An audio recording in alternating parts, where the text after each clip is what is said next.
New York is a very special place for me. It was you guys that really helped push my work out and push out who I was. And so now, globally, people know who I am. So New York and Chicago really helped push out the message as it relates to the war against black children and, of course, the good gospel of Garveyism. First thing I want to talk about today is a project that many of you have heard me speak about over the years.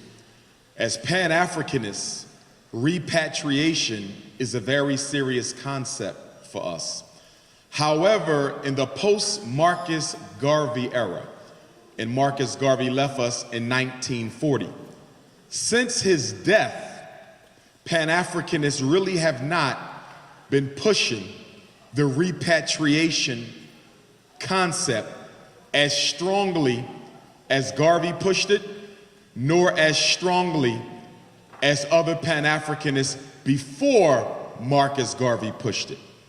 We've given up on the concept of repatriation, and we've settled for a very watered down spiritual and psychological repatriation, where you hear Pan-African scholars say, if you can't go back to Africa physically, go back to Africa in your mind.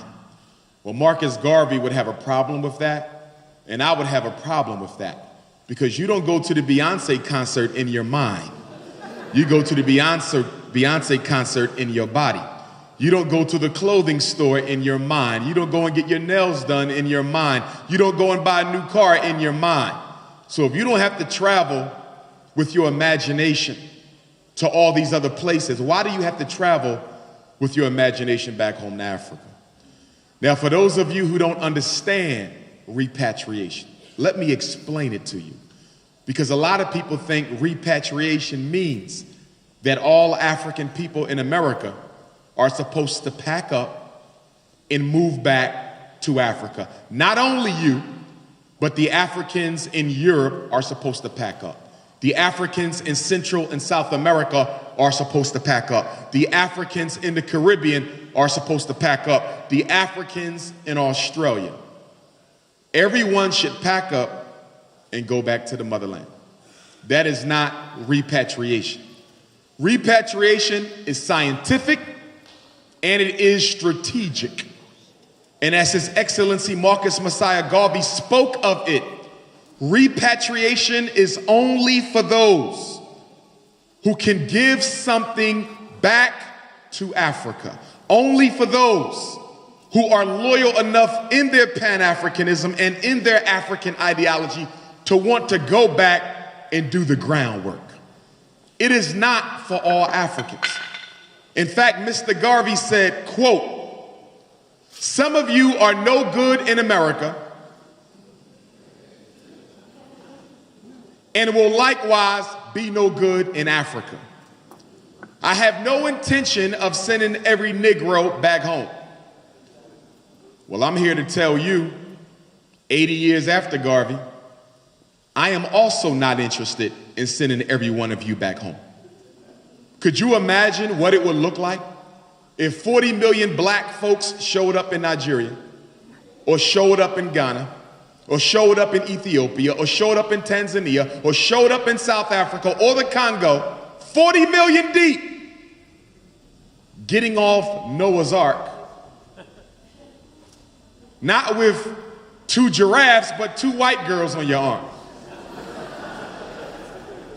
Not with 2 lions, but a basketball and a football under each arm. Not with 2 chimpanzees, but with a bottle of relaxer and a bottle of blonde hair color under each arm. The point is, repatriation is not a utopic ideal. So then what is it, Dr. Umar? Repatriation is based on the premise that as Africa goes, so goes all of Africa's children. That means what? That means that until Africa is strong, you can never be. If you want to know why we haven't gone further in our civil rights struggle, if you want to know why we're still being murdered by police, if you want to know why you've never gotten a share of America's wealth, look no further than the condition of your mother continent. I need y'all to quiet down. Her treatment and her level of respect reflects upon you. And your problem as African Americans is you keep on trying to escape Africa's shadow. You keep on trying to separate yourself from your race, thinking that if I identify as an American, maybe I'll be treated as one. We do the same thing in the UK. We do the same thing in the Caribbean. We do it in Asia and Australia, trying to run away from being black. Thinking that if we come up with a new ideology, if we come up with a new identity, white folks will accept us. Your destiny is tied up in the destiny of Africa. Marcus Garvey said, strong people are strong everywhere. In other words, Chinese kids belong to gangs just like yours. There are Asian gangs in this country more violent than the Crips and Bloods have ever been. But they don't get killed by police. There are East Indian gangs in America, but those kids don't get killed by police. There's Native American gangs in America. Those children don't get murdered by police. So what is it about you? What makes you unique in the rainbow of multiculturalism is that you're the only non-white people in America for whom the country has no regard whatsoever for how it treats you. Because they know there's no country and there's no continent coming to argue in your defense. You are by yourself. And you are by yourself because you choose to be, not because you have to be. You've taken that African umbilical cord. You've detached it. You said we don't want to be identified with that continent. Treat us as a separate nation within your nation. But the world don't operate like that. Wherever they see a Chinese, Chinese are going to get respect because China gets it. Wherever they see an East Indian, East Indians are going to get respect because East India gets it. Wherever they see Arabs, Arabs are going to get respect despite the so-called war on terror, because there's countries in the so-called Middle East that will not allow members of their race to be disrespected in another country. So if you think you're going to get some progress without seeing to it that Africa gets some progress, you're living in a dream world. Repatriation says some of you got to go back. Some of you engineers, some of you doctors, some of you educators, some of you business experts got to go back and work from the other side of the Atlantic Ocean to improve the status of our mother, Africa, so she can become strong enough to do what? Look out for us. We don't all have to go back to Africa. No one ever argued, no Pan-Africanist ever argued for a wholesale deportation of blacks from the West. Never. They said some. And if some go and do their job correctly, the rest of you can live in peace, because America will now know we can't kill them off on the streets no more. Because Zimbabwe said if we do, don't come looking for no more diamonds. We can't kill them off in the streets no more. Because Nigeria said the next time a black boy dies, don't come looking for no oil. We can't kill him off in the streets no more. Because the Democratic Republic of the Congo said the next time a black mother loses a baby prematurely on the birthing table, don't come looking for no coltan. No more cell phones for you. You need that protection. Repatriation says some of us go back to build up the continent so she can look out for us wherever we are. We have a right to live anywhere in the world. Pan-Africanism doesn't say we all got to be in Africa, but we must all be for Africa. Not all Chinese live in China, but every Chinaman is for China. Not all Italians live in Italy, but every one of them. Even Italian children who never been back home, they still wave that flag. Because they understand something a lot of you don't understand. The fact that you were not born there has nothing to do whatsoever with the DNA in your body. So in 2017, I'm working on a repatriation project.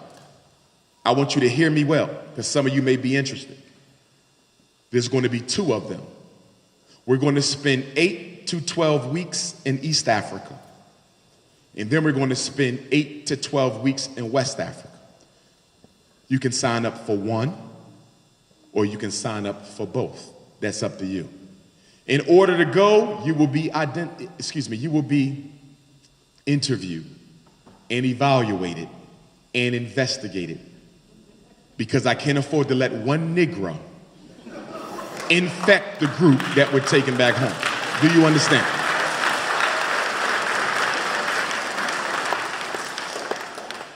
You got to be careful with us. You'll try to bring that Jesus picture with you and mess up the whole program, okay? You cannot go with me with your African name if that is not your legal name. If you legally changed it, fine. But some of you, your name is Tyrone Jackson on your paycheck, but you Aunt Patah in my damn face, okay? I want the alias and the real one. And if that's really your real name, why you ain't changed it yet? Don't play with me. I'm not upset if you didn't change your name. I haven't changed mine. I'm just saying, give me the real deal. How do you get paid? That's the name that I want. Okay? We got to investigate you for your sexual orientation. I can't take confused Africans over there. All right?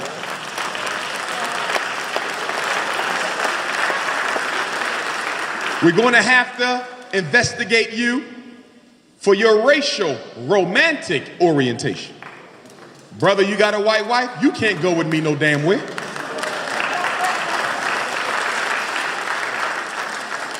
So it's going to be a program and a protocol and a process.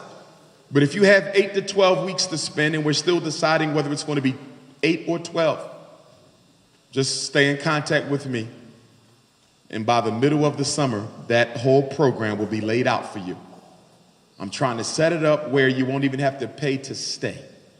You just have to pay for your flight in, your flight out, of course, your cell phone communication, that type of a thing. But living arrangements, we're trying to get that taken care of. Okay? So if you got 2 months, 2 to 3 months, you ever wanted to go to Africa, need a long vacation, brother, you ain't quite got that child support money up, come on with us for 3 months. Can't help you when you get back, though. Elders, you are welcome. College students, you are welcome. But of course, you need to make sure that meshes with your studies. But maybe you can take that time spent in Africa and use it for a project and earn credits while you are there. Okay? So that'll be coming up soon. I'm looking forward to that. Because we really don't see Pan-Africanists pushing the repatriation today, which is interesting when you look at the level of oppression that has returned to black folks. Speaking of oppression, your president sent a letter out to every school district in America 2 weeks ago. Obama. Don't get quiet, because 8 years ago, y'all was dancing in the streets. Let's be honest. You was twerking, backsliding, somersaulting. We got Obama, we got Obama. Negroes ran around and said, we have arrived. The president is black. Now look at you 8 years later. Has done absolutely nothing for you or your children. I know he's president of all the people. I understand. But all the people are not gay, but he damn sure looked out for them. I understand he's president of all the people, but everyone in America is not a Latino, but he looked out for them. He's president of all the people, but everyone in America is not a woman, but he damn sure gave white women the Equal Pay Act. So why is it that he got to be president for everybody when it comes to us? But it's okay for him to just be concerned with gay folks sometimes. It's okay for him to just be concerned with Latinos sometimes. It's okay for him to just be concerned with illegal immigrants sometimes. He can pay particular attention to every other non-white community in America, but when it comes to you, you're not allowed to expect anything from him. So Obama sent this letter telling the school districts of America that if you don't want to lose your special ed money, and if you don't want to lose your JROTC money, and if you don't want to lose your No Child Left Behind money, and if you don't want to lose your Title I money, you must allow transgendered children. This is 2 weeks ago. This is new news. You must let transgender students use the bathroom of the gender with which they identify. This is what's going on now. So by the new year in New York City, you're going to have a situation where a boy can go into your daughter's bathroom because he's in the process of changing his gender. You're going to have a situation where girls can go into the boys' bathroom because she's in the process of changing her gender. Now, here's my issue with this. I'm an educator. I'm a school principal. The schools are out of control enough as it is. There's no law and order in the high schools anyway. So how do you add further confusion by now removing the sign off the door that says girl and the sign off the door that says boy and replace it with a sign that looks half boy and half girl, which basically says do as you please?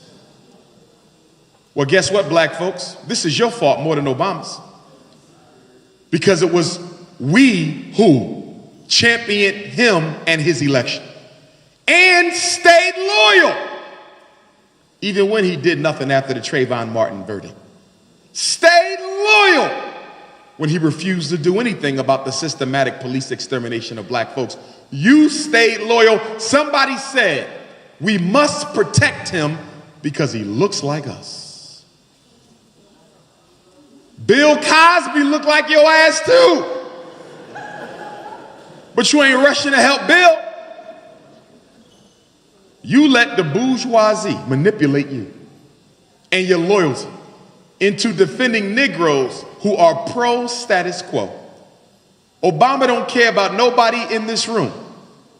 But because you suffer from a paralysis of analysis, and because you did not ask critical questions of him 8 years ago, our children will suffer from the aftermath 30, 40 years from now. Let me tell you why Obama was put in office. I want you to be clear. Every president is given a domestic agenda and a foreign agenda. Every president. Regardless if it goes in the White House next year, whether it's Hillary or Trump or whomever, they're going to be given a foreign mandate, a domestic mandate. Obama's foreign mandate was to open up Africa's resources to exploitation again. He did that with AFRICOM. America has recolonized Africa on a level we've never seen before under Obamaism. And our African brothers and sisters are just as brainwashed as you are. I was in Africa on the eve of Obama's first and second election, and I couldn't tell them brothers and sisters nothing. Just like you, they had an Obama psychosis. God sent them, Jesus sent them, Muhammad sent them. So when Obama came to their table, they opened up the resources because his daddy allegedly was an African. That was the foreign mandate.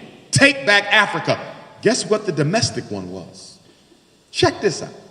8 years ago, the United States government, Hillary Clinton, because she's a population control junkie, we're going to get to that in a minute, because a lot of y'all pro-Hillary.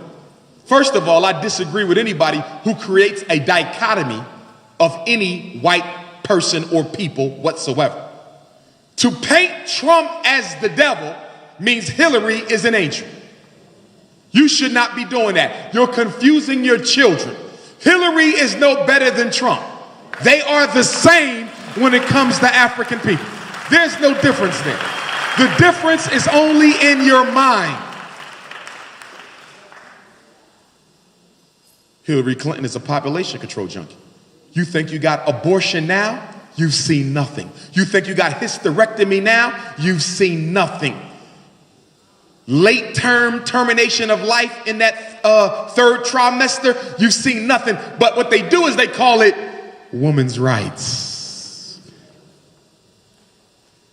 Because they know some sisters are strung up on this feminist thing. So if we want to get rid of black folks and you want them to get abortions and birth control and Depo-Provera and get their tubes tied and late term abortion, don't call it population control. Call it women's rights. See, white supremacy operates through the names, the titles. They said power is the ability to do what? What is power? The ability to define reality and make the victims accept your definition. Like you believe you exist in freedom. What the hell is free about you? We're not free. Freedom is the ability to do exactly what white folks do, when they do it, and how they do it, economically and politically. Are you free to buy a home anywhere? Are you free to work wherever you want? Is your child free to go to school wherever you choose? You were never free. You were emancipated. Abraham Lincoln gave you an emancipation. But the 13 colonies declared independence. Why were the colonies independent, but Africans were emancipated? The word emancipation is a business concept that speaks to transfer of ownership. The 13th Amendment was a transfer, a business transaction between the owner and the government. The emancipation means that you no longer own them privately, but the whole country owns these Negroes publicly.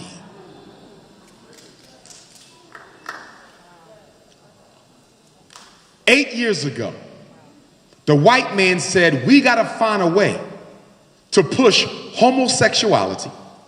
And we need to find a way to push the whole LBGT program in the black community to reduce their numbers and brainwash their children. But we have to do it in a way that they would accept. See, they have think tanks. The white man got think tanks. Think where they sit around and strategize, how do we push this on black folks? Because they said black people are largely not a homosexual people. Yeah, they've always had their gays in their family, but they know to stay in their damn place and keep that stuff out the view of the family. Am I wrong? Okay? We've had aunts and uncles and brothers and sisters, but they know you don't come out with that. We understand. But that shit don't see the light of day in this house. Right? That was the code. We used to have a code. So they said, how are we going to get black people to accept wholesale, out in the open, unrestricted homosexuality, unrestricted lesbianism, unrestricted bisexuality and transgenderism when this is not who they are? How are we going to do this? These people are not for that. The black church is not for it. They said, here's what we're going to do. George Bush's second term, we're going to ignore the Constitution that says separation of church and state. And we're going to allow the black church to start receiving federal grant dollars. And once the black church starts receiving shut up money from the government, they will shut up. That's preparation. Then we're going to put Obama in office because Negroes have a self-esteem deficit. so that whenever they see somebody who looks like them, they stop analyzing their agenda and they stay focused on their skin tone. So while black folks are celebrating Obama, paying no attention to his policy, we're going to push the LBGT culture on the black community under the disguise of a black president who's really carrying out a gay agenda. And so the past 8 years, most of you have changed your position on LBGTism purely off of the basis of Obama's influence. Now, let me tell you what's interesting about Obama. His first term of office, he said very clearly at the podium, I believe marriage is between a man and a woman. If you don't believe me, it's on YouTube. Marriage is between a man and a woman. I will not consent to marriage being between anything other. This is Obama running for president, first term. Second term, he becomes the first president in American history to approve same-sex marriage. One was a setup, the other was a takeover. Obama was not put in office to be a reparation to you. He was not put in office because America is post-racial. Obama was put in office to do one thing and one thing only: get you to accept the LBGT takeover of the black civil rights movement. Are you aware that homosexuals have gotten more rights in 4 years than you've gotten in 400 years? Are you aware?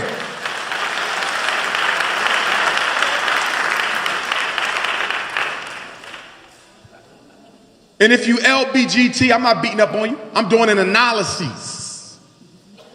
I don't hate our LBGT brothers and sisters. I don't. I'm a therapist. I know how most of them come to that lifestyle. And it's because we don't know how to choose our babysitters very well. Most homosexual men were touched. Most lesbian women were molested.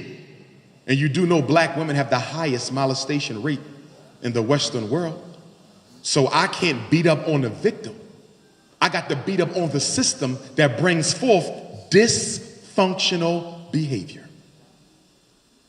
And I don't spend all day dealing with homosexuality because we got a lot of dysfunctional behaviors. That's just one of them. That's just one of them. So whoever comes in office next, you better get ready to boogie because it's going to get worse. But before Obama leaves, he's going to make sure this homosexual thing is thoroughly implanted in your getup. Thoroughly implanted. The transgender bathroom thing, which is a disgrace, that's just the first of many that's coming before he walks out of there. He got to finish the job for which he was selected. So that's Obama. Let me move on to you now, parents. Because the school year is coming to a close in New York. And a lot of your children's teachers are going to rush in to try to influence you parents to give them permission to evaluate your children for special education at the last minute. Parents, listen to me. Never, ever, ever in your life give permission for your child to be evaluated for a learning disability at the end of the year. Why not? Because it's the end of the damn year. Your child is going to another grade. Your child will be with another teacher.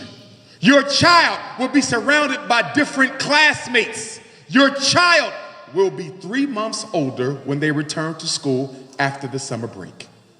Why would you put a child in special ed next year for the opinions of a teacher they had last year? It makes no sense. But y'all do it all the time. Well, they just want to see if he needs extra help. Of course they're going to conclude that he needs extra help because the teacher in the classroom don't want to give him the help that he's entitled to. See, let me explain something. Every teacher in New York City, every teacher in the 5 boroughs has a decision to make whenever they encounter an academically deficient student. I'm a 6th grade teacher. I got a kid in front of me. He cannot read on the 6th grade. He's reading on the 3rd grade level. Dr. Johnson has a decision to make. I can either work twice as hard and get him up to grade level because I know he ain't never been taught in the first place. I can work. I could put more on me, or I can go to my principal and say he needs a tutor. He don't need special ed, because you can't go to special ed unless you are disabled. Let me say that again. You can only go to special ed if you are disabled. You must be reading disabled, or math disabled, or emotionally disabled, or intellectually disabled, or speech and language disabled. But if you do not have a disability, you should not be in special education. But guess where your child is? With no disability, drowning in special education jail. Because mommy and daddy took out an ink pen and signed their damn life away and asked no questions. So now your child is in a class receiving special ed. Now here's my question, New York City. Aren't the schools in your city special enough as it is? I mean, the regular kids aren't learning anything. It's already special, but you want more special. So now your son goes into a classroom that's moving at a slower pace than the regular class. Why do you want your son or daughter moving at a slower pace than the regular class? Well, they said it's going to be a smaller class size. Sometimes it is. But the feds relaxed the class size requirement, and now you can have a special ed class that has as many children as the regular class, because too many students are being evaluated with disabilities that they do not have. Now listen to me, New York. I'm a school psychologist. I've evaluated thousands of children. I've been expert witness in due process cases. I've helped standardize some of the most popular tests in existence. I'm saying all this not for ego purposes, but some of you are looking at me like I came from another planet. So I need to establish my degree of competency. When we evaluate a child, we give them a math test, reading test, IQ test, adaptive measure, emotional screening, psychological inventory, visual motor screening. And all these tests gives me what? Numbers. The test don't give me a diagnosis, parents. The test gives me numbers. The IQ test don't say your son's retarded. The IQ test says he got a 68 score. And then I interpret the 68 to be indicative of mild mental retardation. The reading test didn't say he had a reading disability. The reading test says he came up with a 79 reading score. And I interpreted your son's 79 to mean he cannot learn without special help. I need y'all to understand, the tests don't diagnose nothing. We do. The diagnosis is a professional opinion. That's it. It can be wrong. And when your child is evaluated by somebody who don't look like them, it is likely to be wrong. And that's why even if you want your child tested, you should say, I want a black school psychologist to do this. Why? Because our profession, the profession of psychology, is regulated based upon the ability to build rapport with the client. Did y'all hear that? I cannot test your child until I build a rapport. They have to get comfortable with Dr. Umar as the evaluator. You come to me for therapy. You dealing with cigarette addiction or scandal addiction, whatever your addiction is. I have to build a rapport with you. Empire addiction. I got to build a rapport, which means I got to earn your trust. You got to open up to me. If there's no rapport, the evaluation is irrelevant. Let me say it again. If your child don't have a rapport with the psychologist, if he do not trust them, if she does not trust them, if there's no rapport, the evaluation is irrelevant. Did you hear that? I'm telling you that many of your children do poorly on purpose to get away from the person who giving them the questions. Let me go a step further. 40% of your child's test score is based on the attitude they had when they took it. In other words, Raheem scored below basic, but he all A's in math. Is the teacher exaggerating report card grades? Possibly. But guess what? The teacher may have been honest with your son's scores, but when Raheem took that test, he really wasn't interested in doing his best. It's what I call self-sabotage by black children. It happens all the time when our children sabotage their own performance by not giving a damn about what they're doing. And this is where you come in. You got to motivate your children consistently and understand that you must do well, because although this school system is garbage, it is a prerequisite that you get your diploma in order to make anything out of your life. But the reason a lot of our children are not motivated to do well in school is because you don't motivate them at home to do so. I mean, let's be honest. How many of you actually check your child's homework at night? Let's be honest. And half the people clapping lying. Let's be honest. If I go to your house right now, is there an encyclopedia set, A through Z? Raise your hand if you got a complete set. 1, 2, 3, 4, about a dozen. About a dozen. What's going on with the rest of y'all? Oh, I know you took the encyclopedia money and bought a big screen HD TV flat screen. That's what you did with the encyclopedia money.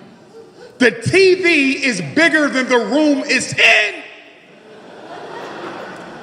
And some of y'all know this because I've been in homes where the TV is so big, they got to tilt the TV so it fit in the room. Ghetto fabulous. Is there a dictionary in your house? And I'm not talking about the small one from the dollar store. A real dictionary, that heavy big boy. Is there a thesaurus in your house? Or is there only the internet? So when your child doesn't know the answer to something or doesn't know how to spell something, you just send them to Google. And they Google everything until they googly-eyed. And now your son and daughter submitting book reports with words in them they can't even spell because you're raising Negroes. In 1808, the United States government outlawed slavery importation. Not slavery, but the importation. 1808. Slavery, the importation, or the system didn't end till 65. In some places, longer than that. Can I ask you a question? How did they get more enslaved Africans if they were not allowed to float them in? They moved from an import system to a breeding farm system. They would get 12 black women and 1 black man, and his job was to keep those women pregnant. As soon as she dropped the baby, she healed up, get her pregnant again. It was a baby-making factory in the interests of white supremacy. Well, guess what? Some of you mothers are breeding slaves for the master. Some of you fathers are breeding slaves for the master. Just like they did it 150 years ago. You would make a baby to go serve the master. Some of you making babies to go serve the master by way of incarceration. You mom would just take them to jail soon when you get them out the hospital. Because that's where he going, the way we raising our children. We're not teaching them discipline at all. A lot of our black boys don't have no type of delay of gratification in their personality. Some of you got children who only do something when they feel like it. How many of you got sons and daughters only do something when they feel like it? Do you know what that means? There'll never be nothing. Because in this world, especially in a racist society like America's, You have to develop the ability to delay gratification long enough to do what needs to be done when it has to be done. Because only if you can do what needs to be done when it has to be done, you'll never be in a position to do what you want to do when you want to do it. Discipline. Y'all hear me talk about it all the time. Discipline is divine. God is total discipline. The sun rises every day. The moon shines every night. You get 4 seasons no matter what. 365 quarter days every year. God is discipline. But does your son have it? Does your daughter have it? But the problem is you cannot teach what you do not have. And many of our children learn to be undisciplined by their undisciplined parents.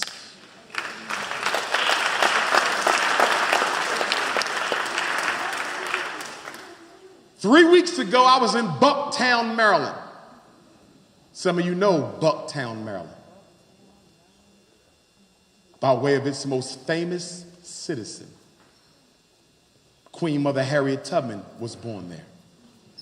I toured Harriet Tubman's birthland for the first time in my life 3 weeks ago. For those of you who take your children on a college tour, they will visit it again with me. Right now, they're building a Harriet Tubman Visitor Center in Bucktown, Maryland. Now, Harriet Tubman died in 1913. Why did it take them 103 years to build a visitor center in Bucktown, Maryland? Is it because white folks finally recognized what Harriet Tubman was? No. It's because that section of Maryland is financially depressed. Wow. And they need to attract some much needed tourism dollars so they can give a much needed jolt to the local economy. And as surely as I'm speaking, how much you want to bet within a year after Harriet Tubman's visitor center opens up, there will be a strip mall across the street with a Walmart, a McDonald's, a nail salon for y'all.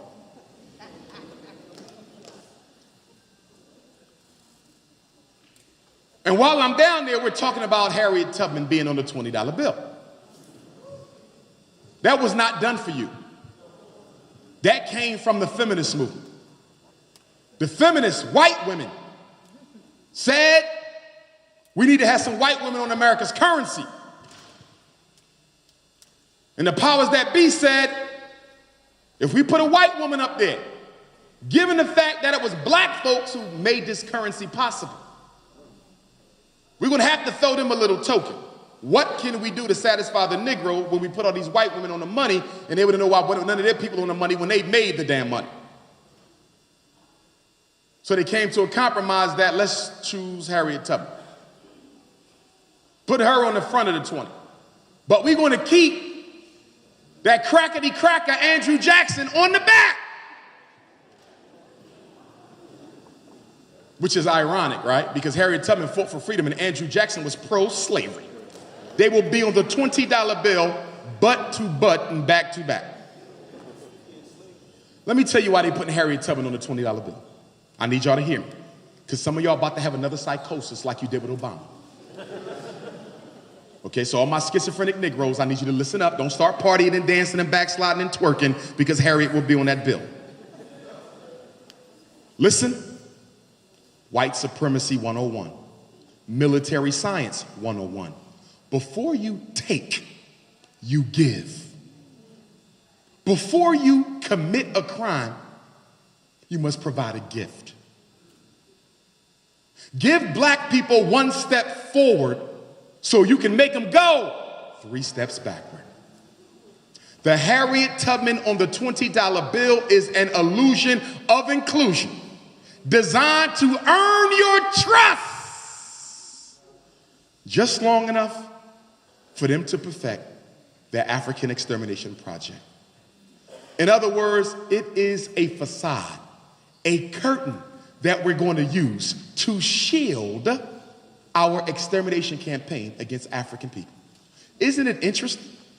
They'll put Harriet on a 20, but do nothing about systematic police extermination. Isn't it interesting? They'll put Harriet on the 20 and do nothing about the mass incarceration of black males. Isn't it interesting? They'll put Harriet on the 20 and do nothing about the miseducation of black school children. So is this really about tribute to black men or women, black people? Not at all. It's just a strategy of great distraction. And you must be careful not to fall for it. In fact, and I don't presume to speak for the ancestor, but if somebody asked Harriet Tubman, would she like to be on a $20 bill? What the hell do you think she would say? And Dr. Umar, how do you know she would not agree? I don't. But I do know this. When the Emancipation Proclamation was signed, Susan B. Anthony asked Harriet Tubman to go with her to the celebration. And Harriet Tubman said, and I'm paraphrasing, "You must be out of your damn mind if you think I'm gonna go and celebrate the Emancipation Proclamation. If you don't believe me, do your research." She said, "I live in Maryland. Maryland is a border state, just like Kentucky. And in Maryland, slavery is still legal because the Emancipation Proclamation does not cover slave states in the Union." She said it is pure hypocrisy. You can go by your damn self. So if she would say that to the Emancipation celebration with Abe Lincoln, imagine what she'll say to the U.S. Treasury about a dirty $20 bill.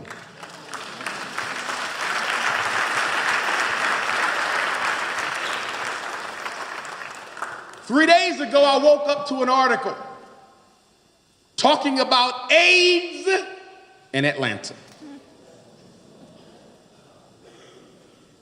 They said Atlanta has the largest black AIDS population in the United States. Now, isn't this the city when we were in college, we were encouraged to move to Atlanta? Atlanta booming for black folks. Get on down there. It's opportunity. You know what all that was about? That was a damn guinea pig experiment. They wanted to get as many black folks in Atlanta as they could, so the Center for Disease Control, which is located in Atlanta. Let me say it again. Center for Disease Control is located in Atlanta. Do you want me to believe that that is a coincidence? That the largest black AIDS population in the country is in the same city with the center that spreads diseases all across the world? According to the CDC, half of all gay black men will develop AIDS in their life. I'm gonna say it again. Half of all gay black men will develop AIDS in their life. I'm not against homosexuality because I hate black men. We don't need another brother dead. That's why we against it. They put the virus within the homosexual population. When you do your AIDS research, you will find that the homosexual population was the main one used to test the new virus that was paid for by the Rockefeller Foundation. The same Rockefeller Foundation that created the World Population Council. The same Rockefeller Foundation that Bill Gates and Melinda Gates are working with in Africa. You really think they in Africa giving out vaccinations to help black people live longer? You believe that? If there's anyone in there who believes that what Bill and Melinda Gates are doing in Africa is being done for benevolent reasons, raise your hand. There's always a coon or two. Raise your hand. Now listen, I'm gonna put y'all on the spot though. Nobody raised their hand. That means everyone in here unanimously believes that Bill and Melinda Gates are spreading viruses in Africa under the disguise of healthcare. If you believe that, New York City, if you believe that what they are doing is a fraud and a conspiracy and a mockery of African life, then why in the hell are you letting your own children get immunized?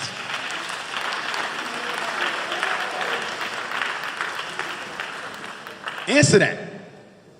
If they using immunizations to serve a negative end in Africa, wouldn't that also mean that they're using immunizations in America to serve a negative end? How many shots is your child supposed to get from the time that they're born until they complete the entire shot schedule? 0. It's over 87 shots. In some states, it's as high as 150 different shots from the time you're born until you complete them. And you wonder why black folks is crazy as hell. You got measles shot, pork chop shot, watermelon shot, swine flu, bird flu, H1N1, and now they got Zika. That ain't nothing but Shanika disease. Stop laughing, you know it's true. Now listen, New York. You don't have to immunize your child to go to school. There's 3 exemptions. There's a religious exemption. There's a philosophical exemption. And then there is a medical exemption. California, Mississippi, and West Virginia only accept medical exemption. 19 other states accept a philosophical exemption. If you live in a state that has a philosophical exemption, all you have to do is say, listen, I'm a conscious community, intellectual masturbator, dusty hotepper, and I don't believe in shots. And you sign it and give it to the school nurse, and your child can go on. Ancestors. And then you have the religious exemption. Some states have a religious exemption. New York City and New Jersey, you guys are kind of unique. Because in New York and New Jersey, for your religious exemption, they have what's called a sincerity test. They don't trust Negroes. So after you tell them you practice voodoo, they're going to put you in the room with a whole bunch of white folks who want to interrogate you on your voodoo to see if you really practice voodoo. And when they find out you're born again Christian, there will be no exemption for you. So that means if you want to use religion in New York and New Jersey, you better make sure you can defend and dot your I and cross your T. You can't walk up there and say, I'm a Muslim, I don't do shots. When all the other Muslim kids are shot the hell up. You can't walk in there and say, I'm a Jehovah's Witness, if the other Jehovah's Witness kids have shot. You got to find a religion that nobody never heard of. Find something from 100 years ago, you'd be the only person in New York.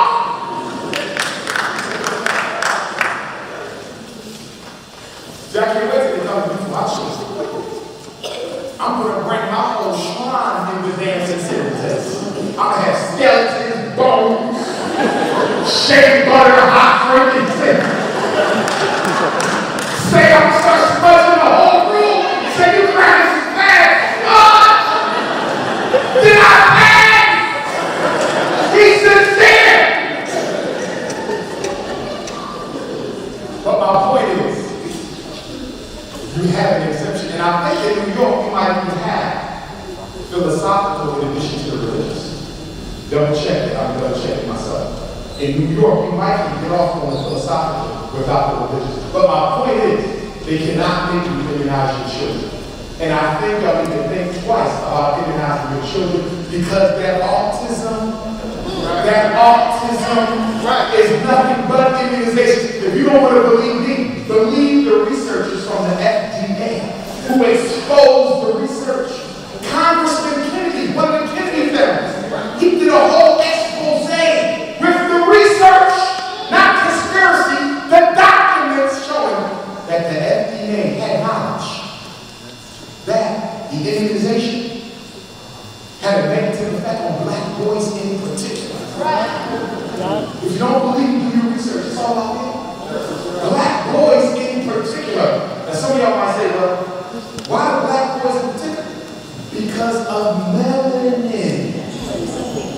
lot of these chemicals interact negatively with your melanin molecule.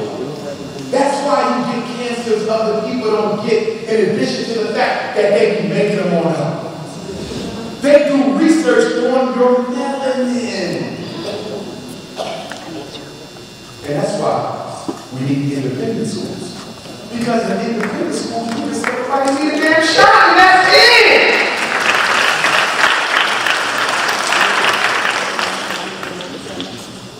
Now I gotta say something to my brothers and sisters. It's feminists. Racism loves to hide behind other labels. One of the labels is feminism. Another label is LGBTism. Another label is multiculturalism. Let's start with the feminists.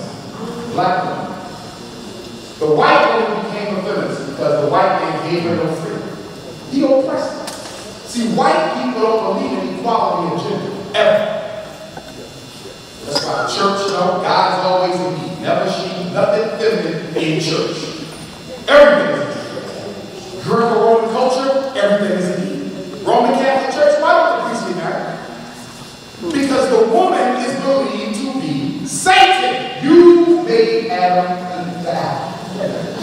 You cannot be trusted, you are wicked, you are malicious, you are ill-intent, and you must be stopped at all costs.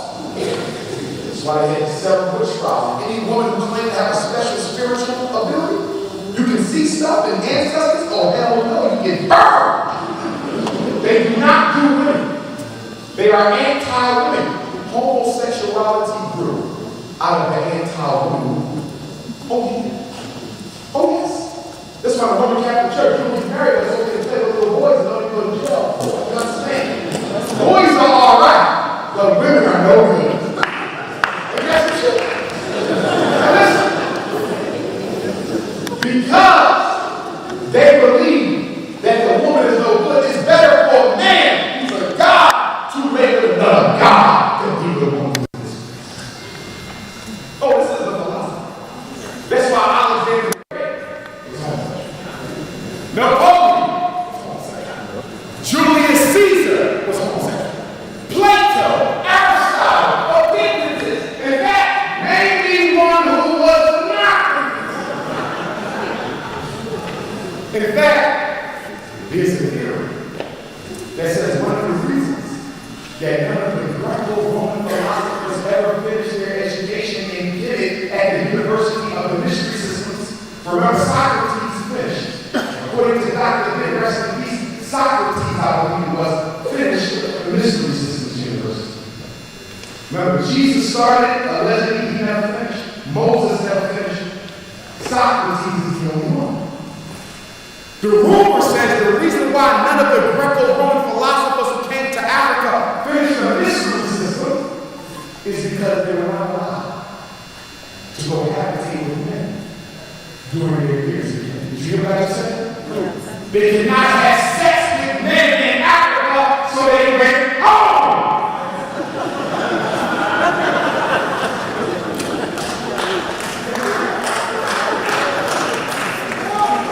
But you don't hear because you love white folks. Yes.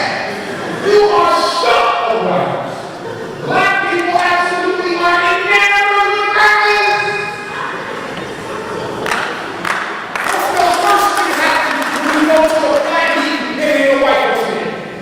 Haven't every last one of you had the experience of seeing a Negro go crazy at the sight of an all-black meeting with no white person? Yeah. How often have you had, why are we the only ones here? Have you ever heard the Chinese say, why are we the only ones here? Have you ever heard the Jews say, why are we the only one there? Because the white man was gave them double consciousness. You are half African and half European. You are both. In fact, in the Gambia, an accent, you should go accent. Because you got the ability. You got the ability to be a slave, and then you can flip it and be slaveless. You got enough consciousness, and most black people's mental health costs comes from the fact that you ain't never been 100% one of them. And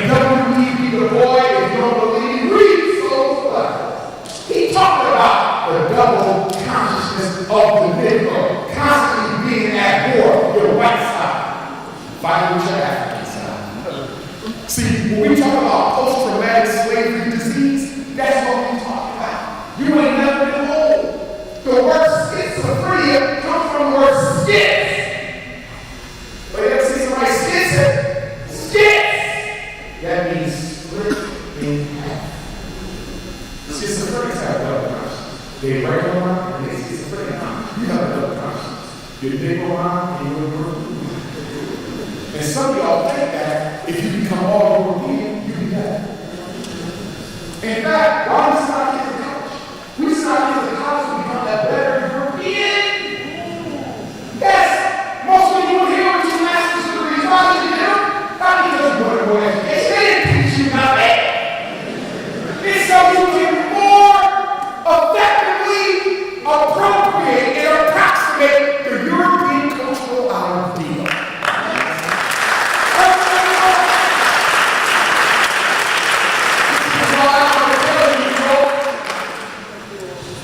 You can't trust college and get Negroes with one master's degree. Anytime I get Negroes up my Bible, I watch them for 5 years, I'm looking down. How many masters do you have? Because if you got more than one master's degree, I don't trust you. Because when you go to college, see, this is crazy. The white man set up this whole educational system to filter out the Negroes he can use and the ones he can't. So if you make it that far, they saw something in you that was honorable to their paradigm. I'm not saying everybody. I was one of the house Negroes who just broke through. Some of y'all broke through. But then too many of you broke. Some of you got broke instead of broken through. If they got a doctorate, Negro with a doctorate, they ain't bad. I'm taking a blood test with them. Listen, one of the biggest mistakes we make in the black community is thinking the college-educated Negro is going to deliver us from Satan. Do you realize the college-educated Negro went to college to join Satan? Negro with a doctor. We ain't gonna fight for you in New York. And what's the first thing you do when somebody thinks about doctor? It's a find about scholars. Negro with a doctor going to the right college. He's going to help us. This is what y'all do. Here's how learning thing. Do you realize that being learned and being loyal are 2 different things?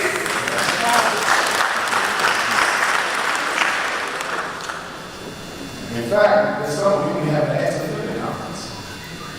I'm going to have an ex-offender conference. I want to work with a lot of people coming out of prison and returning citizens. Because they got guts. They got nothing to lose. They've been locked up. They're not scared of nothing.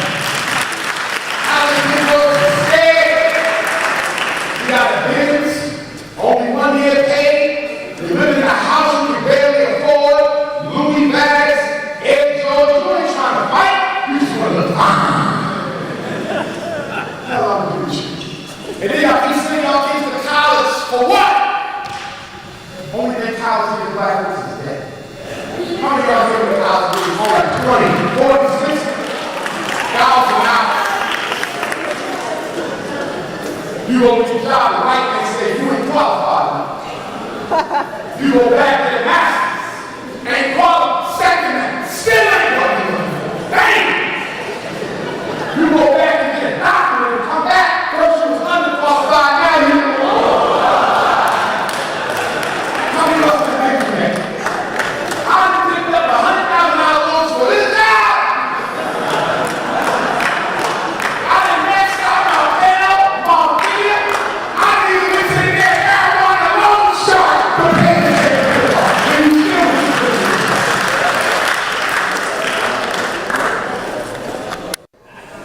white man sent your kids to college and sent his to Wall Street. White man sent your kids to college and his to real estate school. White man sent your kids to college and his kids go to the trade school. Oh yeah. While you studying Big Beth, that boy done picked up, he done picked up an electrician license, a plumber license, a carpenter license. By the time you get your master's in Big Beth, that boy will have enough service to take any house from scratch and turn it into a new. If you send your child to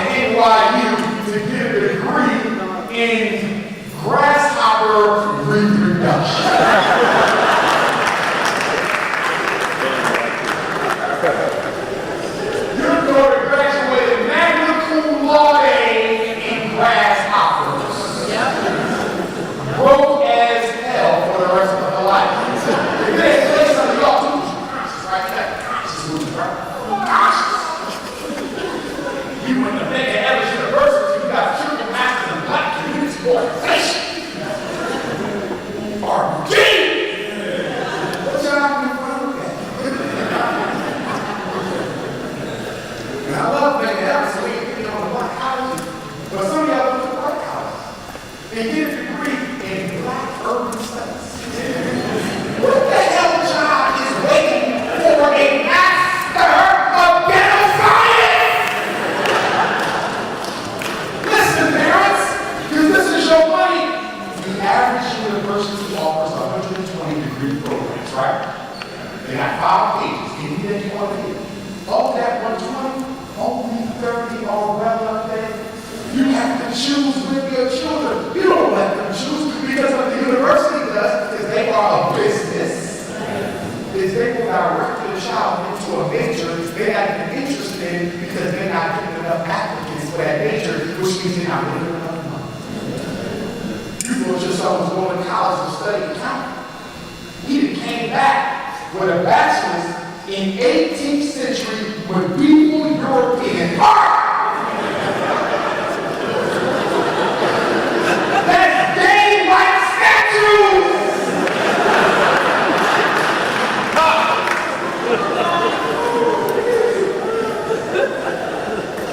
Oh, and speaking of colleges, you know all of me in college, and I was asking to speak to HBCUs. I love Howard is the black man. I'll be in DC next week. Hopefully some of y'all come to the parent conference and talk about that in a minute. But Howard has more white students than any HBCU. And more international students than any HBCU. And for what I'm hearing in DC, that there's a plan to quietly turn Howard into a predominantly white institution, but continue to call it an HBCU. Yes! Yes! Which is why when the football players stood up in rebellion at Missouri, I celebrated that. We got college students fighting against racism. We ain't seen this since the 60s. H.Rap Brown is so from our remember Simmons. And freedom riders. You ain't seen no black college students rise up like they did a few months ago. Notice it's all on that. Appreciated it, but it still had contradiction. Why are you fighting white folks? They gave $30,000 of your student loan money. When Elizabeth City State might not see another year because they under-enrolled our black students. Cheney University might not see another year. Lincoln, Wilberforce, Central State. Look at all these black colleges suffering because black students don't want to go. And instead of taking your money to an HBCU, you are the fight with a PWI, teach you better. You know why? I've already told you. You're never going to vote for life to be accepted by white folks. That's why they stay in the white school, because they think the white water is better than the black water. The white ice is colder than the black ice. Which is why we say unapologetically African, because I'm tired of Negroes ducking and shucking and job and scared of these people. Go ahead.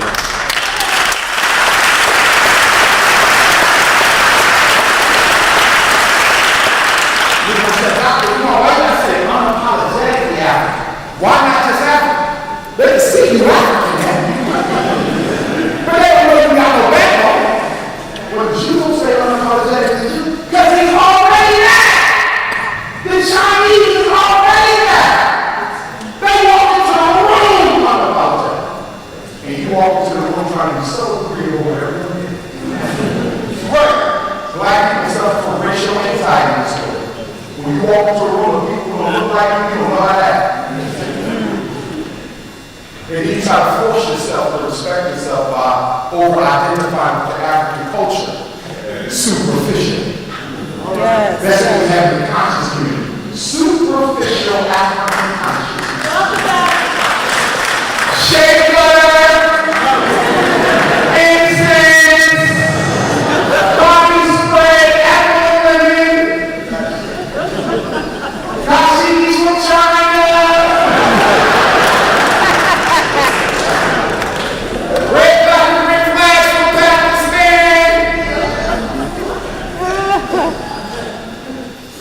If you got a little red light and green, you gotta get one from my table when you mess with it. It's always amazing.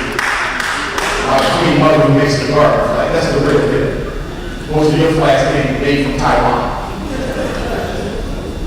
Listen, nothing wrong with the outward appearance. I got an adoption.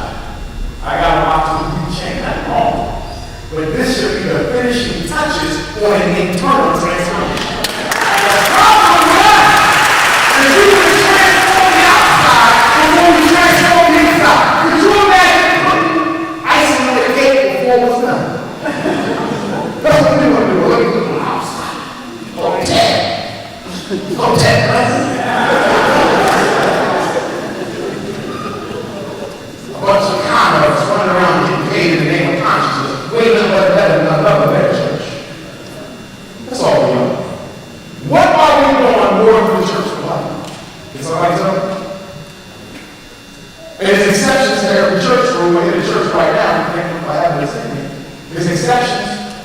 But the conscious community will destroy the church, but do nothing to replace the inactivity of the church.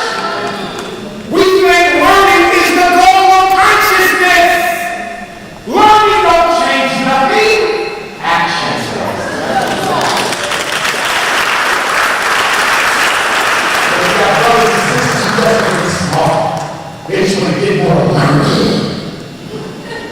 I need that newest DVD. Book, I need a pass for that. I'm gonna lock myself in the house this weekend and read 2 books. That ain't no damn struggle. Struggle is in organization. Yes, you must learn. Don't get me wrong, you must learn. Every time I go to the airport, I got 10 books. I don't know where they're without pay extra baggage fees for reading information, but the information is to fuel my activity.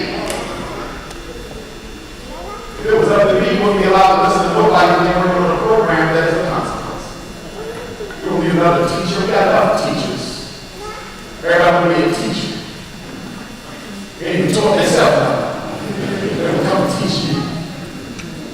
So we got to reevaluate and reassess this. I've always taught you something. You evaluate black people on 5 criteria. Dr. Umar or Dr. Umar. What's the 5 criteria that I want you to evaluate black folks on? Your mother, your brother, your cousin, me, anybody. The first one is committed. How committed are they to improve their particular activity? The second one is conscious.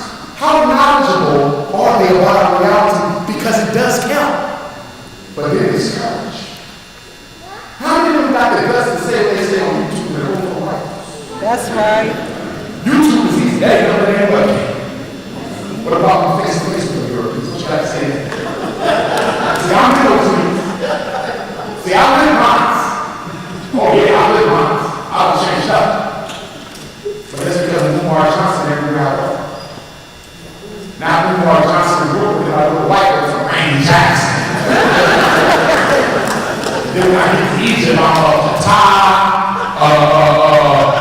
shea butter,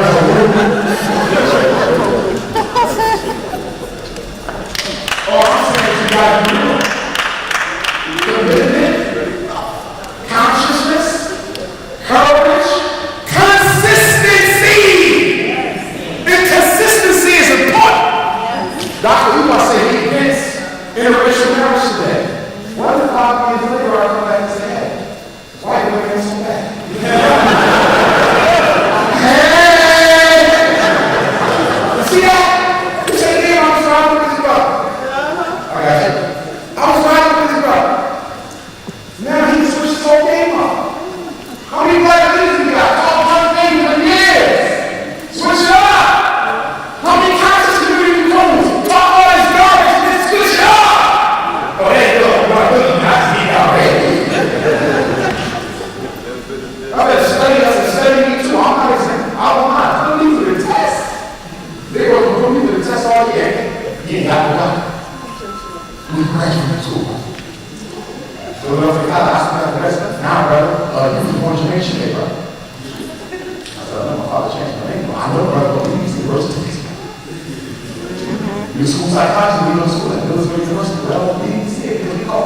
You didn't grow up late in the I didn't call it in the we need your Christmas certificate. We have university. Nah, brother, we don't need to produce it. These people want to be right around. It's all my fault. They're breaking into a conscious cycle with GDP niggas that look at my who ain't even got a GED? Who ain't even got a GED? Trying to evaluate a man with 6 degrees. When you claim the white man's education is supposed to So you mean to tell me white folks let me testify in escrow cases? They let me standardize IQ tests? I'm evaluating thousands of children. I speak at universities more than all your conscious scholars put together. I can probably speak more than all your conscious scholars put together. I speak more internationally than every black scholar in America put together times 2.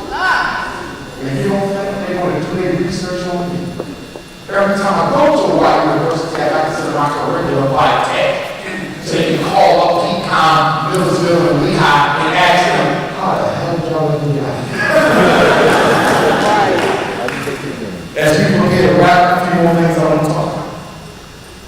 I want to get back to my feminism.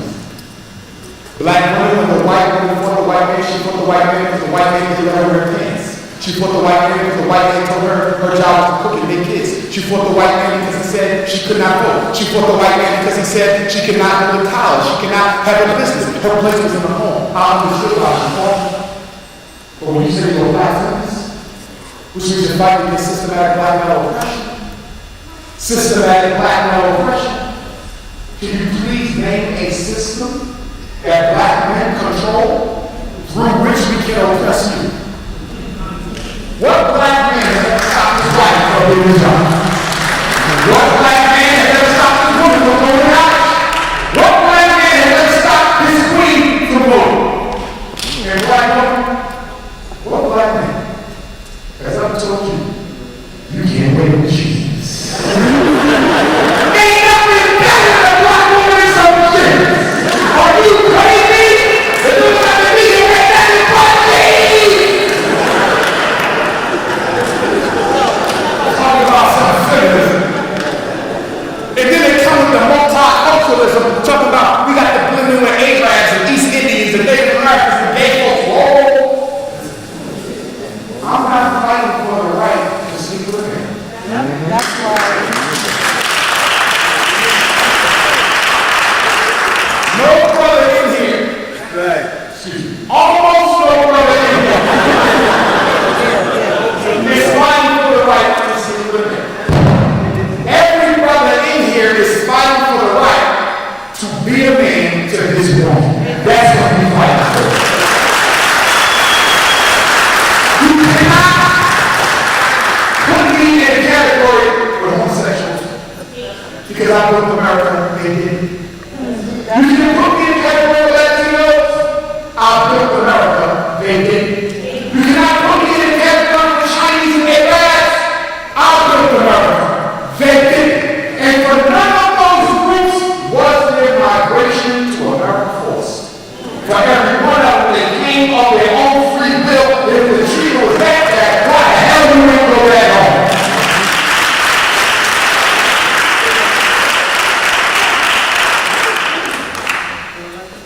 And then there's the Achilles heel of the whole system of racism. And that's economic disadvantage. Economic opportunity access. Our problem is we don't get access to the wealth that we need to finance our reality. What if you could tap into $5 billion? You would have a Walmart too? What if you could tap into $2 billion? You own 10 gas stations too? The problem is when the Chinaman gets to New York, he shows up with a line of credit from the Bank of China. When the Arab gets in, he shows up with a line of credit from the Bank of China. When the East Indians get here, they show up with a line of credit from a native bank, and if they don't have a native bank, they'll get from elsewhere. They'll get from Chase Manhattan. Not no small businessman, a big business loan. Chinese man got 10 stocking goes, they only live in Brooklyn a week.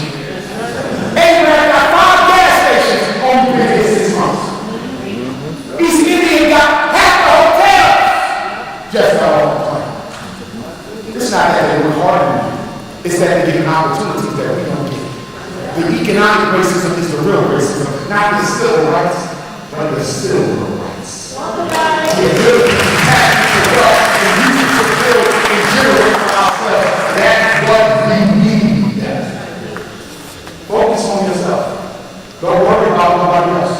Black people are the only people in the country who don't have a single organization, a single one, whose job is to focus on us alone. Are you aware? The Congressional Black Caucus is for everybody, not you. Right. The NAACP is for everybody, not you. The Urban League is for everybody, not you. Even many of the black fraternities and sororities have changed their mission statements to say, we ain't just for black people.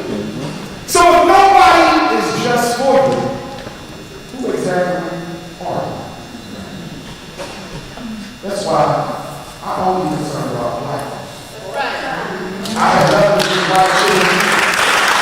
If I can help my mom, and I do. I like the kids growing up.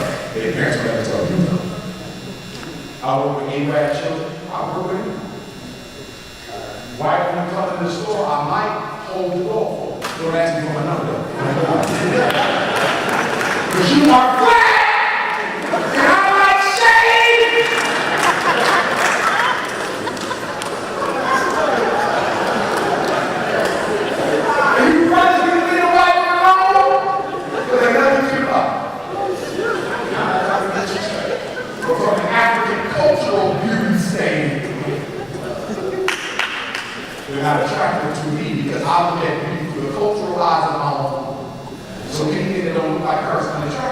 Just like the Chinese man looks at beauty through the standard of the cultural norm of the Chinese woman. He loves her build. The white man loves the white woman's build. They don't want nothing other than that because this is the norm. Right. Black man, she got to become the norm too. And stop telling me you can't help who you fall in love with. I'm so tired of Negroes telling me they cannot help who they fall in love with. I've been around white women all my life. Still around them now. Do they hit on me? Hell no. Which one is better to get than him? Sleep with him, we can conquer the world. But I'm not interested in them because you can only fall in love with a woman whose culture you value. If you didn't value white people, you would have never felt that white woman. It was your self-hate. It was your self-hate.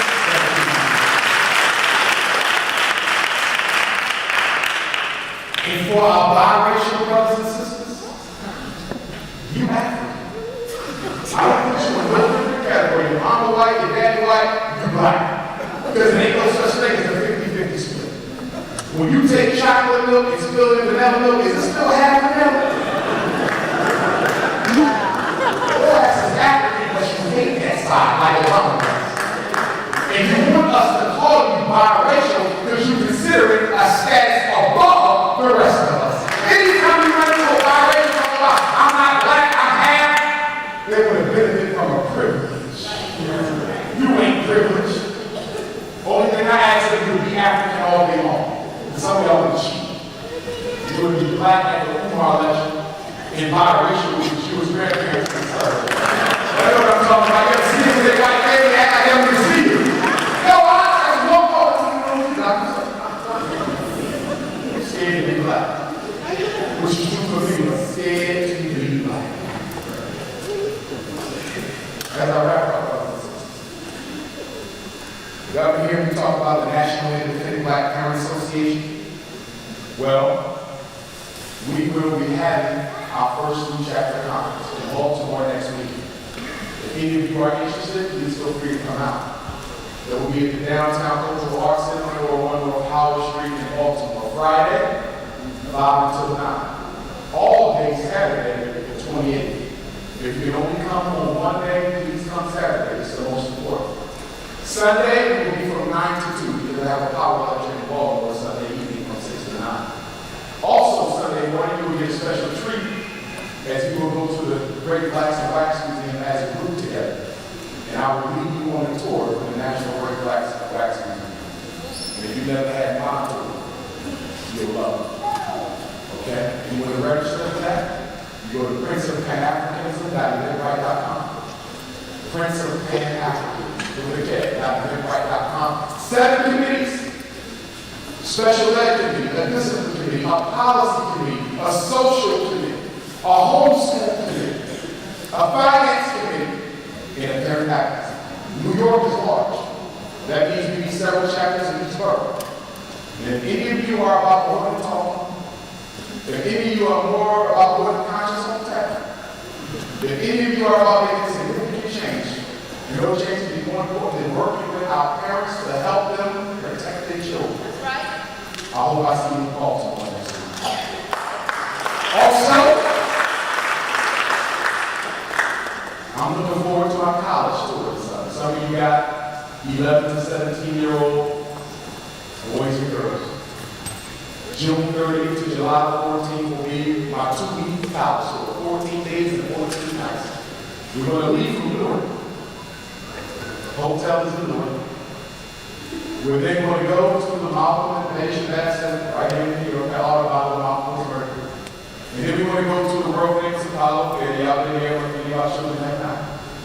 Then we're going to take them further to the cemetery so we can pull our patients at the grave of Malcolm X and Dr. Houston and Yopkins, Paul Robeson, Malcolm, Shabazz, James Baldwin. So many of our ancestors are there. We're going to go and pay our respect. Then we're going to go up to New York and visit the Harriet Tubman Grave Museum. And then we're going to go to Frederick Douglass' grave in Rochester, New York. Then we're going to head on down to Delaware State, Oregon State, Compton State, the Great Blacks and Wax Museum, the Reginald F. Lewis Museum, the Baltimore Aquarium. I'm going to take them to Dorney Park and Brady Benches. We want to go to Virginia State, and then we want to visit the Nat Turner Trail, where on August the 21st, my birthday, 1831, Black Nat Turner led the most scary slave war in American history. His sons and daughters will read that. On the bus, there will be conscious documentaries and DVDs for them to watch as we travel. And then, in the hotel conference center, there will be seminars on it. Everything from why you need to do well in school, deciding whether you should go to college or to trade schools, why you need to respect black women, black men, how to start your own business, understand white supremacy, African history and culture. Everything that I can give them in 14 nights, 14 days, that's what I'm going to give them. So if you got a child, you need to take that tour and tell them, your home is off the hook. Try to get them that trip. And for those of you who've never been to Africa, we're going back for our third African tour. We're going to Senegal and South Africa. July the 24th to August the 9th. 14 days, 14 nights. We're going to go to Boreal in Senegal. We're going to go to Nelson Mandela's grave, Shaka Zulu's grave in the museum. The Hackett Peterson Museum in Soweto, many of you are familiar with the Sarafina movie, which was based off the 1977 execution by the white South African police of a little black boy during a peaceful protest by our South African brothers and sisters to be taught their schooling in their native language of Xhosa and Zulu, and not the white man's Afrikaans. And then we're going to take you to the Apartheid Museum, so you can see how they lived under apartheid like dogs until the late 90s. And then you're going to meet some South African brothers and sisters who want to tell you point blank that they're not too happy with Nelson Mandela. And then we're going to try to get a people to win while we're over there. Queen Mother win. And then we want to go down to the diamond mines in Kimberley, South Africa, where Cecil John Rose over 100 years ago cut the press off women and prices off men, the diamond mines, forcing them to work for free. And if you didn't bring that enough diamonds, you might not work to see the next day. You want to go there, probably you want to lecture there for the community in Kimberley, and invite them to hear about the tour. And then we want to go to Cape Town, Robert Island, and take a boat out to the prison, much like Alcatraz and Nelson Mandela and others. Spend a significant portion of their lives. If we're lucky, we'll be able to Stephen Biko Center in the Stephen Biko grave on the east of South Africa. It's a very large country. So we will be doing some flying, and we will be taking some long buses. If you're up for it, you should come on with us. The good thing about Senegal and South Africa, you do not need any immunizations. You don't need a visa. All you need is a passport. Parents, every Tuesday morning, I host a free Black Parent teleconference. If you ever have any questions about your child, you can call me and get an answer. I'm going to give you the number right now. Here we go. This is for Tuesday morning, 6 a.m. until 8 a.m. every Tuesday. Any question, education or mental health, you can get a free answer. Here we go. 857-232-0158. 857-232-0158. One more time. 857-232-0158. But you need an access code, which is 870-864-POUND. 870-864-POUND. 870-864-POUND. It's free, don't cost you no money, so I don't want to hear about it on my New York brothers and sisters being put in special ed because you didn't know what to do when I just gave you a free number that you can call the day after tomorrow morning and get answers to your problems. Okay? You cannot work for me if you're sexually confused or in love with an alien. Neither one of those are allowed. Your spouse must be African, and your spouse must be of the opposite gender than you are. Okay? This is an unapologetic African institution. Ladies, you don't have to be naturals now. But when you come to work in another year or two, you must be natural. No legal firm at our school. Okay?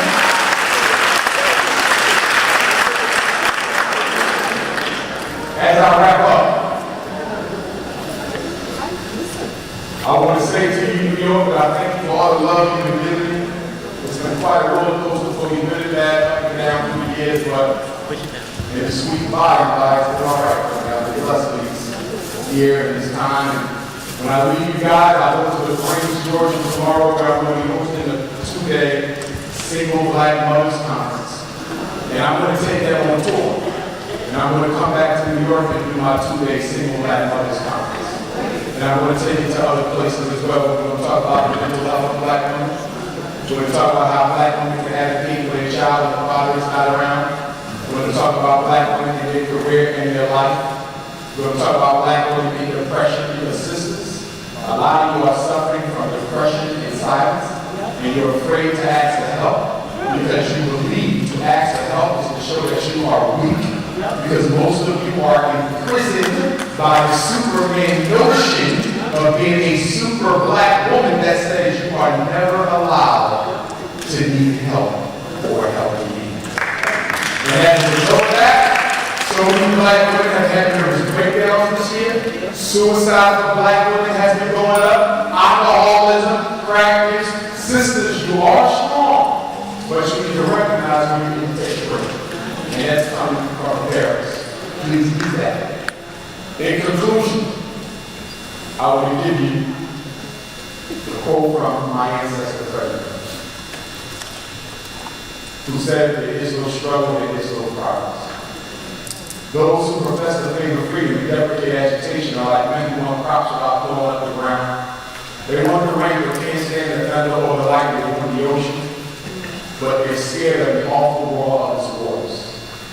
He said the struggle we have might be moral, or it might be physical, or it might be moral or physical, but it must be a struggle.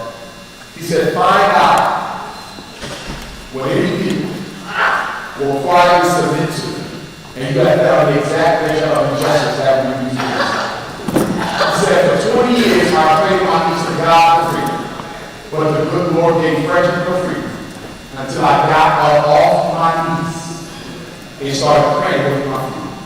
He said, if you want respect from white people, why do you look for pity? The man who pities you will never respect you, and the man who respects you has no need for pity. He said, but most of all, please remember that power receives nothing without the man. It never did and never will.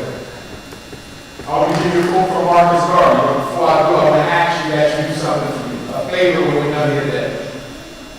Those of you who want to get a book sign, we'll take a picture. We're going to do a line here for that. My merchandise is right behind you. Try to buy something on your way out. We got hoodies, t-shirts, DVDs. You do know that half of everything you give me goes back into the struggle. I'm not a hotel hustler. So make sure you get something on the way out. And you're real black and white flag.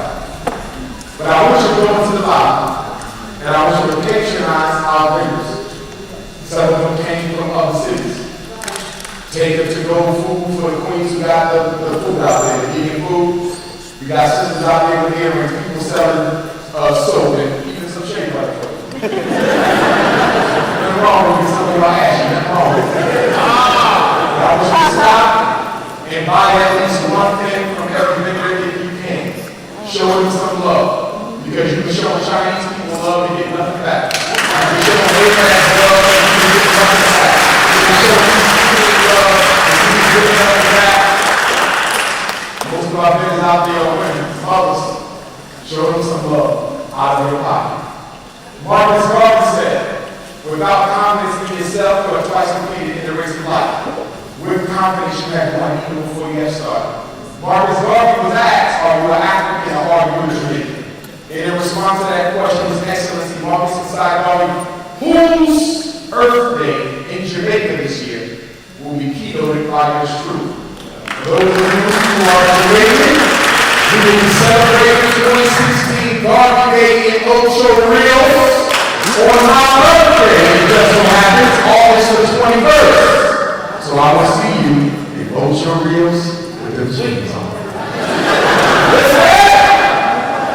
Take it back, they will run the Facebook page. But listen, I also will be in Savannah, Georgia, June 2nd, Pittsburgh, Pennsylvania, Sunday, June 5th, I will likely be in Knoxville, Tennessee, June the 23rd. I have several graduations I'm speaking at in Philadelphia. I will be in St. Martin, Virgin Islands, next Tuesday, May the 31st. I will be in Austria, Vienna, and Europe the first week of September.